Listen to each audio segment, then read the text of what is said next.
Hello everyone, আমি দীপা আজ একটা ছোট্ট মিনি ব্লগ নিয়ে এসেছি তোমাদের সামনে। দেখো এখানে সবাই মিলে রেডি হচ্ছে বিয়ে বাড়ি যাওয়ার জন্য।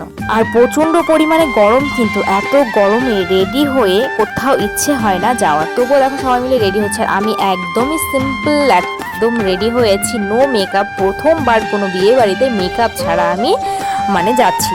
তো দেখো রেডি টেডি হয়ে আমরা চলে এসেছি বিয়ে বাড়িতে। জাস্ট একটু হালকা লিপস্টিক লাগিয়েছি আর চোখে একটু হালকা কাজল লাগিয়েছি। দেখো দেখতেই পারছো আমি পুরো সিম্পল একদম রেডি হয়েছি। কোনো এত গরমের মধ্যে কোনো ইচ্ছেই ছিল না রেডি হওয়ার বা সেজে গুজে বিয়ে বাড়ি এসে বিয়ে খাওয়ার। তবুও কিছু করার নেই, অনেকটা রাত হয়ে গেছে, তাই আমরা সবাই মিলে খাওয়ার টেবিলে চলে এসেছি, খেতে বসে পড়েছি। তো অনেকটাই রাত হয়ে গেছে, এখন বাজে প্রায় 11:30। দেখো খেতে খেতে আমার ধ্যান কোথায় ছিল জানি না, আমার প্লেটে আমাকে মাটন দিয়ে ফেলেছে। আমার খাওয়া ভঙ্গ, ওখানে আমি সব কিছু ফেলে জল খেয়ে আমার একদম বমি বমি লাগছিল, এতটাই বাজে লাগছিল, কারণ আমি মাটন খাই না। তো আমাকে মাটন দিয়ে ফেলেছে ভুল করে। তারপর লেবু খেতে খেতে আমি চলে আসলাম রুমে। Tata bye.